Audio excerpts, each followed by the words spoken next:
Hello, ഇന്നൊരു കല്ലുമ്മക്കായ് ബിരിയാണീൻ്റെ റെസിപ്പിയാണ്. നല്ല ഫ്ലേവറിൽ നല്ല ടേസ്റ്റിൽ കല്ലുമ്മക്കായ് ബിരിയാണി എങ്ങനെ ഉണ്ടാക്കാൻ നോക്കാം. വീഡിയോ കണ്ടിട്ട് ഇഷ്ടപ്പെട്ടിട്ടുണ്ടെങ്കിൽ ഒന്ന് ലൈക്ക് ചെയ്ത് സബ്സ്ക്രൈബ് ചെയ്യണേ. ഇത് ഉണ്ടാക്കാൻ വേണ്ടിയിട്ട് ആദ്യം തന്നെ കുറച്ച് കല്ലുമ്മക്കായ എടുത്തിട്ടുണ്ട്. ചെറുതായാലും വലുതായാലും ഒന്നും കുഴപ്പമില്ല, ഏത് ടൈപ്പ് കല്ലുമ്മക്കായും ഇതിന് വേണ്ടിയിട്ട് എടുക്കാം. ഇനി അതിനകത്തേക്ക് 1 ടീസ്പൂൺ മുളക് പൊടി ഇട്ട് കൊടുക്കാം, 1/2 ടീസ്പൂൺ മഞ്ഞൾപ്പൊടി, 1/2 ടീസ്പൂൺ കുരുമുളക് പൊടി ഇട്ട് കൊടുക്കാം, കുറച്ച് ഉപ്പിട്ട് കൊടുക്കാം, കൂടെ തന്നെ കുറച്ച് ഗരം മസാല കൂടി ഇട്ട് കൊടുക്കാം. ഇനി ഇതെല്ലാം കൂടി നന്നായിട്ടൊന്ന് മിക്സ് ചെയ്തെടുക്കാം. വെള്ളമൊന്നും ചേർക്കേണ്ട ആവശ്യമില്ല, അല്ലാണ്ട് തന്നെ ഇത് നന്നായിട്ടൊന്ന് മിക്സ് ചെയ്ത് കിട്ടും. നന്നായിട്ട് മിക്സ് ചെയ്തതിന് ശേഷം ഒരു അരമണിക്കൂർ നേരം മാറ്റി വെക്കാം. പിന്നെ ഒരു പാനിൽ എണ്ണ ഒഴിച്ചിട്ട് എണ്ണ ചൂടായിട്ട് വരുമ്പോൾ കല്ലുമ്മക്കായ ഇട്ടിട്ട് ഒന്ന് വറുത്തെടുക്കാം.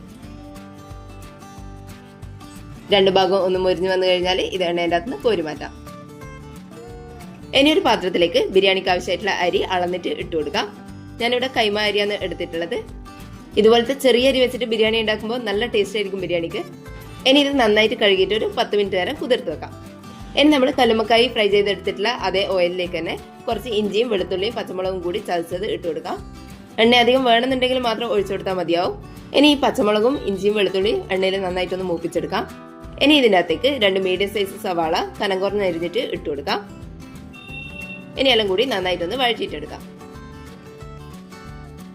സവാള ഒന്ന് പെട്ടെന്ന് വഴന്ന് കിട്ടാൻ വേണ്ടിയിട്ട് ഒരു 1/2 ടീസ്പൂൺ ഉപ്പ് കൂടി ഈ സമയത്ത് ചേർത്ത് കൊടുക്കാം. സവാള വഴന്ന് വരാൻ കുറച്ചുകൂടി എണ്ണ വേണമെന്നുണ്ടെങ്കിൽ ഒരു 1-2 ടേബിൾ സ്പൂൺ ഓയിൽ കൂടി ഒഴിച്ചു കൊടുക്കാം. ഇനി ഇതിൻ്റെ അകത്തേക്ക് 1 ടീസ്പൂൺ മുളക് പൊടി ഇട്ട് കൊടുക്കാം. കൂടെ തന്നെ 1/2 ടീസ്പൂൺ മഞ്ഞൾപ്പൊടിയും 1/2 ടീസ്പൂൺ ഗരം മസാല കൂടി ഇട്ട് കൊടുക്കാം. ഇനി ഇതെല്ലാം കൂടി ഒന്ന് വഴറ്റിയെടുക്കാം. പൊടികളെ പച്ചക്കുത്തെല്ലാം മാറി വരുന്നവരെ ഒന്ന് വഴറ്റിയെടുത്താൽ മതിയാവും.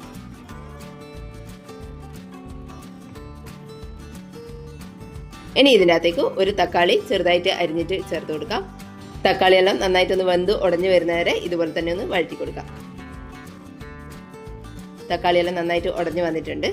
ഇനി ഇതിൻ്റെ അകത്തേക്ക് ഒരു 1/2 കപ്പ് തൈര് ഒഴിച്ചു കൊടുക്കാം. കൂടെ തന്നെ കുറച്ച് മല്ലിയിലയും പുതിനയിലയും കൂടി ചെറുതായിട്ട് അരിഞ്ഞതും കൂടി ഇട്ട് കൊടുക്കാം. ഇനി ഇതെല്ലാം കൂടി നന്നായിട്ട് മിക്സ് ചെയ്തെടുക്കാം.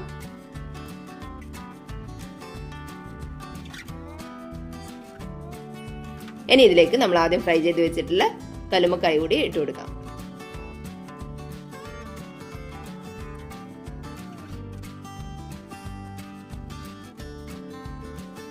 ഇനി ഒരു കുക്കറിലേക്ക് നമുക്ക് കുറച്ച് ഓയിൽ ഒഴിച്ചു കൊടുക്കാം. ഓയിൽ ഒന്ന് ചൂടായിട്ട് വരുമ്പോൾ കനം കുറഞ്ഞിട്ട് അരിഞ്ഞിട്ടുള്ള സവാള കുറച്ച് ഇട്ട് കൊടുക്കാം.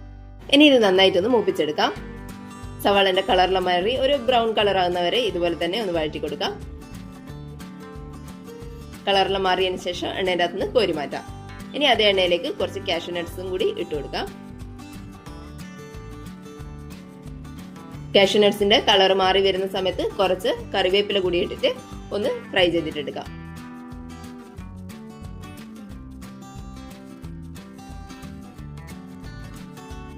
ഇനി അതേ ഓയിലിലേക്ക് തന്നെ ബിരിയാണിക്ക് ആവശ്യമായിട്ടുള്ള സ്പൈസസ് എല്ലാം ഇട്ട് കൊടുക്കാം.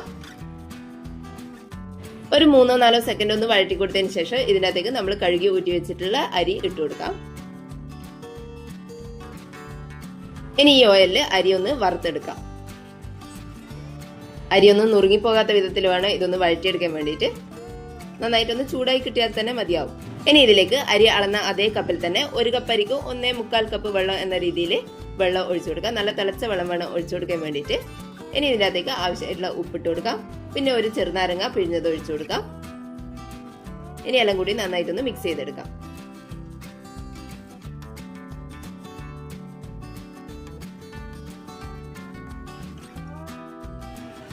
ഇനി ഇതിൻ്റെ അകത്തേക്ക് കല്ലുമ്മക്കായിൻ്റെ നല്ലൊരു ഫ്ലേവർ കിട്ടാൻ വേണ്ടിയിട്ട് കുറച്ച് കല്ലുമ്മക്കായി ചെറുതായിട്ട് അരിഞ്ഞിട്ട് ഇതിൻ്റെ അകത്തേക്ക് ഇട്ട് കൊടുക്കാം. ഇനി ഇത് വെയിറ്റ് ഇടാണ്ട് ഒരു 7 മിനിറ്റ് നേരം അടച്ചു വെച്ചിട്ട് ഹൈ ഫ്ലെയിമിൽ വേവിച്ചെടുക്കാം. ഒരു 7 മിനിറ്റിന് ശേഷം ഫ്ലെയിം ഓഫ് ചെയ്തിട്ട് അതുപോലെ തന്നെ വെക്കുക. ഒരു 1/4 മണിക്കൂറിന് ശേഷം തുറന്നു നോക്കാം.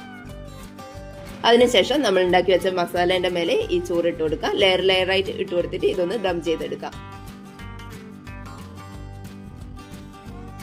ആദ്യം കുറച്ച് ചോറ് ഇട്ട് കൊടുക്കുക. അതിൻ്റെ മേലെ നമ്മൾ വറുത്ത് വെച്ചിട്ടുള്ള സവാളയും കാഷ്യൂ നട്ട്സും കറിവേപ്പിലയെല്ലാം ഇട്ട് കൊടുക്കുക. പിന്നെ കൂടെ കുറച്ച് മല്ലിയില കൂടി ചെറുതായിട്ട് അരിഞ്ഞത് ഇട്ട് കൊടുക്കുക. പിന്നെയും ചോറ് ഇട്ട് കൊടുക്കുക. അതിൻ്റെ മേലെ ഇതുപോലെ തന്നെ സവാളയും ഫ്രൈ ചെയ്ത് വെച്ചിട്ടുള്ള കാഷ്യൂ നട്ട്സും കുറച്ച് മല്ലിയില അരിഞ്ഞതും കൂടി ഇട്ട് കൊടുക്കുക. ഇനി ഇതിൻ്റെ മേലെ കുറച്ച് പാലിൽ മഞ്ഞൾപ്പൊടി കലക്കിയിട്ട് അതും കൂടി ഒഴിച്ചു കൊടുക്കാം. പിന്നെ ഇതിൻ്റെ മേലെയായിട്ട് കുറച്ച് നെയ്യ് കൂടി ഒഴിച്ചു കൊടുക്കാം. ഇനി ഇത് അടച്ചു വെച്ചിട്ട് ഒരു പാത്രത്തിന്റെ മേലെ വെച്ചിട്ട് ഒരു 1/4 മണിക്കൂർ നേരം ദം ചെയ്തിട്ടെടുക്കാം. 1/4 മണിക്കൂറിന് ശേഷം ഫ്ലെയിം ഓഫ് ചെയ്യുക. പിന്നെ കുറച്ച് സമയം കൂടി അതേപോലെ തന്നെ വെച്ചതിന് ശേഷം തുറന്നു നോക്കാം. ഇത്രയേ ഉള്ളൂ, നമ്മളെ കല്ലുമ്മക്കായ് ബിരിയാണി റെഡി ആയിട്ടുണ്ട്. നല്ല ടേസ്റ്റിൽ നല്ല ഫ്ലേവറിൽ ചെയ്തെടുത്തിട്ടുള്ള കല്ലുമ്മക്കായ് ബിരിയാണിയാണ്. ഇതുപോലെ എല്ലാവരും ഉണ്ടാക്കി നോക്കിക്കോ. വീഡിയോ കണ്ടിട്ട് ഇഷ്ടപ്പെട്ടിട്ടുണ്ടെങ്കിൽ ഒന്ന് ലൈക്ക് ചെയ്ത് സബ്സ്ക്രൈബ് ചെയ്യണേ. താങ്ക്